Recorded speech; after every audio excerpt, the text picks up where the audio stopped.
Hello friends, this is Ramakant and welcome to RK tutorial. तो सांग मैंने पुणी थे किसी इंपोर्टाट वार्निंग सहित तुम स्वागत करुच्ची।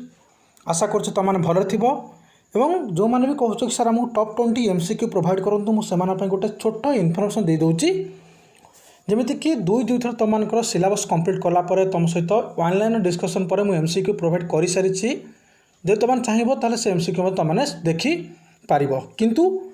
मोर गोटे स्पेशल रिक्वेस्ट रो मैंने चाहूँ तुमकर 100% क्वेश्चन थेम को माइंड रखापी प्रथम ऑनलाइन प्रैक्टिस कर सार तापर मुझे एमसीक्यू प्रोवाइड करी और जो मैंने चाहूँ एमसीक्यू देखापी ताहले भी तुमको डिस्क्रिप्शन बॉक्स में लिंक मिल जाव प्लेलिस्ट में तुमने पाइपर। आज डिस्कसन करवा दि सॉलिटरी रिपर नुआ चैप्टरटे जहाँ तुम 2020-21 बैच आड होता। तो बर्तमान आम कि ऑनलाइन डिस्कसन करवा। लेखक होती विलियम वुड्सवर्थ जे कि 7 एप्रिल 1770 मसीह जन्मग्रहण करते कुकरमाउथ लेक डिस्ट्रिक्ट इंग्लैंड रे। सांग मैंने आम वर्शिपर ऑफ नेचर बोली कही था प्रकृतिर उपासक। तो सांग मैंने बर्तमान देखा ए विषय तुम जान कथा वस्तु कौन ना जड़े सॉलिटरी रिपर माने एकाकी शस्य काटुवा गोटे झील जे स्कटलैंड तारी उपर कहानी लिखा जाइए एवं लिखिं जे सांग मैंने जानते विलियम वुड्सवर्थ से जन्मग्रहण करते कुकरमाउथ मृत्युवरण करते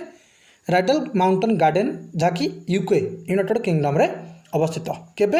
एप्रिल 23 1850 मसीह। First question, who does Wordsworth describe in the poem the solitary reaper. The solitary reaper कवितारे कवि कहार वर्णना कर से वर्णना कर आंसर लिखिपर ए सॉलिटरी गर्ल। जदि सांग मैंने एमसीक्यू करूँ तुमको आंसर देखिए सॉलिटरी गर्ल जगह सॉलिटरी रिपर लिखा ताल भी आंसर ठीक कर। Next question, what is the girl doing by herself. What is the girl doing झीटी कौन करुच्ची बाय हरसेल्फ से निजे निजे झीटी कौन करुच्ची सिंगिंग एंड रिपिंग गीत गाऊँच ता सहित शस्य काटुची। Next question, where is the girl singing a song. Where कहले केउठारे इज द गर्ल से झीटी गीत गाऊँची माउंटेन एरिया स्कटलैंड आम कहीपर अरेबियन डिजर्ट जो आमर अच्छे माउंटेन्स तुम जहाँ भी सांग मैंने आंसर लिख जो थे लिखा थी पर्वतमाला आम कहीपर मैं स्कटलैंड पर्वतमाला जोटी झीटी कौन कर गीत गाऊँच ता सहित शस्य काटुची निजे निजे एवं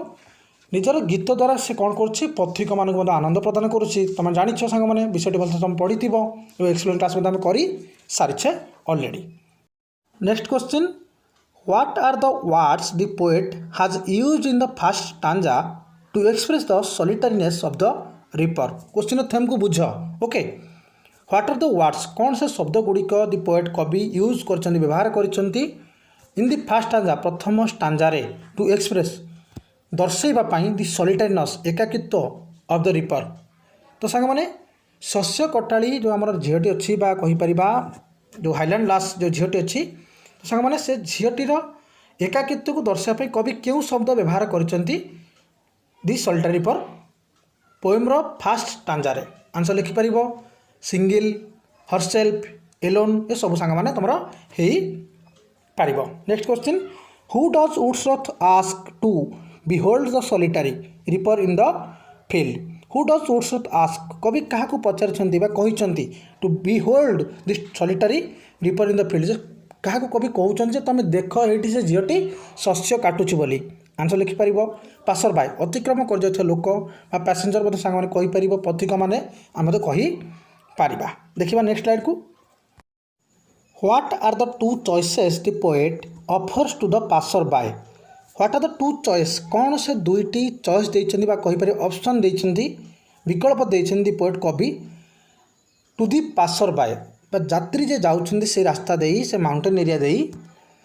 तो सांग मैंने से दुईटी ऑप्शन कवि देइछन्ती से दुईटी ऑप्शन कौन स्टॉप देयर और जेंटली पास माने सेठा रहीकि जेटर गीत को शुण उपभोग कर किंबा जेंटली पास कहले अति धीर भाव में अति भद्रामीर सहित तुम से चली जाओ। How many real persons have been described in the poem the solitary Reaper. तो सांग मैंने जो क्वेश्चन पचरागला टिके कन्फ्यूजन देख हाउ मेनी रियल पर्सन कहले क्यों दुईटी वास्तव चरित्र वर्णना करा कविता दि सॉलिटरी रिपर मध्य सांग मैंने ये लेखक अच्छा पासर बाय माने यात्री मैंने अच्छा माने स्कटलैंड से झील जे रिपर सी अच्छी किंतु आम दुई जन को नहीं पार जी होचंदी कवि आ जे होचंदी सॉलिटरी रिपर आंसर लिखि परियो two person next question who are the persons describe in the poem the solitary Reaper तो सांग माने एही कविता भितर कहार वर्णना करा जायछि बा किए से वर्णना बा किए से वर्णनीय आंसर लिखि परियो the poet and the solitary girl reaper माने who are the persons describe the कविता भितर कवि परिचय वर्णना करा जायछि ता सहित झीटीर परिचय मध्य next question what is the highland girl cutting कौन से युवती झी जनक हाईलैंड लाग माने हाईलैंड एरिया जो माउंटेनियस एरिया जो झीटी से कौन काटुला राइप कॉर्न बा ग्रेन पाचिला शस्य बा कहि परियो शस्य खाली कहले चलिबो next question what kind of song is the reaper singing how is the girl singing what kind of song कहले केउ प्रकार गीत से झीटी गाउथिला एवं नेक्स्ट क्वेश्चन लिखा अछि how is the girl singing तो माने तार आंसर मते कमेंट सेक्शन लिखिबो ए क्वेश्चन आंसर लिखि परिबो मेलनचोली माने अति रोमांचकरता गीत थिला दुखदायक सहित माने आमोद प्रमोद मते थिला आमोददायक थिला किंतु ता सहित गीतरे कविंकर गोटे भावना अटकी जाइथिला भावना गोटे ठाकिकी बा लाखिकी रही जाइथिला जिबा संग माने नेक्स्ट स्लाइड को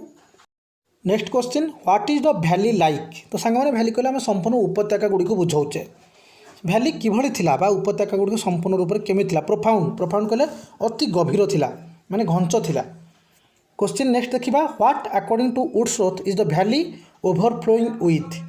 तो सांग माने व्हाट अकॉर्डिंग टू वुड्सवर्थ माने कवि मतरे से उपत्यका कहा सहित उछुली पड़ता ओवरफ्लोइंग आंसर लिखि परिबो sound of the reaper's song बा माने सॉन्ग ऑफ द रिपर्स माने कहार गीत से एकाकी शस्य काटुता बालिकार गीत द्वारा से संपूर्ण उपत्यका उछुली उठुला what birds are mentioned in the third and a fourth stanzas of the solitary reaper respectively तो सांग माने व्हाट बार्ड्स आर मेंशनड कौन से पक्षी जहाँ को वर्णना करा जायछि in the third and fourth तृतीय और चतुर्थ पारे क्रमागत भाव में आंसर लिखिपर गोटे हूँ कुको जोड़ा थर्ड पाराग्राफ रे बा कहि परिया थर्ड स्टांजा रे एवं नेक्स्ट जोड़ा नाइटिंगेल फोर्थ स्टांजा रे next question to whom according to Wordsworth is the nightingale's song welcome among the Arabian sands सांग अरेबियन सैंड्स कहले से अरब जो मरुभूमि सदृश जो टापू मानक नाइटिंगेल जो गीत क्या स्वागत करें वेलकम करें अकॉर्डिंग टू वुड्सवर्थ कवि हिसाब से कवि मतरे आंसर लिखिपर टायर्ड ट्रावेलर्स क्लांत पथिक मानक जोटि इन सैडी प्लेस जो सांग मैंने कहीपर छाई छाई जगह जिते आसी पथिक मैंने अटकी जाती यात्री मैंने अटकी जाती से समय कौन होता है नाइटिंगेल संगीत मध्यम स्वागत जन था आम तो एमती कहीपर वेरी बैंड्स थकी जाइए दले लोक जी कि ट्राभेलर्स इन सैडी प्लेस जो मैंने कौन होते से यात्री मैंने जितेबाला आसिक थकिकी रही जाते कौटी छाई है जगह मानक रही जाते विश्राम करते से समय स्वागत संगीत गाई था नाइटिंगेल पक्षी next question in what time is the thrilling voice of cuckoo heard among the farthest Hebrides in what time कहले केउ समय रे थ्रिलिंग वॉइस ऑफ कुको कुकर रोमांचकर संगीत बा गीत स्वर हियर्ड सुनिबा को मिलता है एमंग द फार्देस्ट हाइब्रिड्स दूर थिबा जो हाइब्रिड्स कल सांग द्वीपपुंज मानक केउ समय रे कुको बार्डर संगीत शुणा को मिलता है आंसर लिखिपर स्प्रिंग सीजन बा बसंत ऋतु रे जीवा सांग माने नेक्स्ट स्लाइड को why according to Wordsworth is the cuckoo's voice so thrilling among the farthest Hebrides तो सांग माने व्हाई अकॉर्डिंग टू वुड्सवर्थ कहीं वुड्सवर्थ हिसाब से मतरे कुकोस वॉइस कुकर बा कहीपर कुकर जो स्वर सो थ्रिलिंग अति आनंदपूर्ण बा थ्रिलिंग रोमांचकर एमंग द फार्देस्ट हाइब्रिड्स द्वीपपुंज मानक आंसर लिखिपर it's break the silence of the seas कहीं समुद्र गुड़िकर निरवता को भंग करने कुको बार्डर संगीत अति उपयुक्त अटे बा अति स्वागतयोग्य अटे next question why does Wordsworth draw a comparison between the girl's song and the songs of the nightingale and cuckoo why does Wordsworth कहीं कवि वुड्सवर्थ ड्र ए कंपैरिजन गोटे तुलनात्मक भावना अंकन कर बिटवीन दि गर्ल्स सॉन्ग से girl संगीत सहित एवं आउ नाइटिंगेल संगीत सहित नाइटिंगेल जो स्वर गार्ल स्वर सहित कवि कहीं गोटे तुलनात्मक भावना अंकन देती आंसर लिखिपर कौन लिख to show charming voice of the girl's song कहीं से झीटीर मैंने कहीपर सॉलिटरी गार्लर से संगीतटा को अति रोमांचकर चार्मिंग कर अति आकर्षणीय करने से एक प्रकार कौन कंपैरिजन देते next question what do habits refer to सांग मैंने हैबिट्स कहले आम क्या रेफर करवा क्या सूचेबा which language is the highland girl's singing एवं क्यों माने कहीपर क्यों लैंग्वेज रे से झीटी गीत गाउला से लैंग्वेज जो थेम था कथा वस्तु था कौन था तो सांग मैंने सेकेंड क्वेश्चन आंसर तुम मैंने मतलब कमेंट सेक्शन लिख कि फास्ट क्वेश्चन आंसर होची what do habits refer to answer लिखा ग्रुप ऑफ आइलैंड्स मैंने आइलैंड मानक गोटे दल को आम कहीपर हैबिट्स ओके नेक्स्ट क्वेश्चन जा which word in the fifth stanza says that the poet is making a guess at the theme of the girl's song which word क्यों शब्द इन द फिफ्थ स्टांजा जहाँ पंचम स्टांजार अच्छी सेज कुहे that the poet is making जे कि कवि गोटे अनुमान कर मेकिंग ए गेस गोटे अनुमान लगाउछन्ते at the theme of the girl's song झीटर संगीत उपरे कवि गोटे प्रश्नवाची गोटे बोध शब्द लगाउछन्ती कहीपर गोटे गेस कर अनुमान कर कौन से शब्दटी जहाँ वर्णना कर पंचम स्टांजारे आंसर लिखिपर परहाप्स जार अर्थ होची बोध हुए next question what according to Wordsworth are the past things that may have lent sad strain to the girl's song कौन जहाँ कवि मतरे आर द पास्ट थिंग अतीतर जिनिस सब अतीतर घटनावली दैट मे हैव लेंट माने जहाँ पकाउची निवापन करुच्ची सैड स्ट्रेन दुखद छिट्टा बा दुखद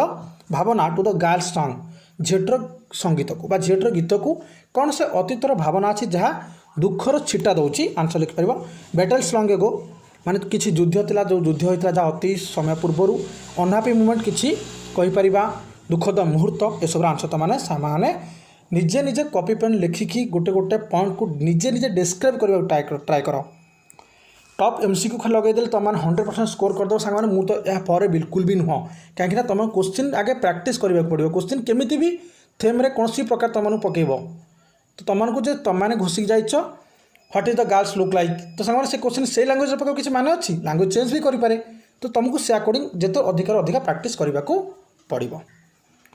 आज सांग मैंने क्लास एंड करवा बहुत बहुत धन्यवाद जय हिंद।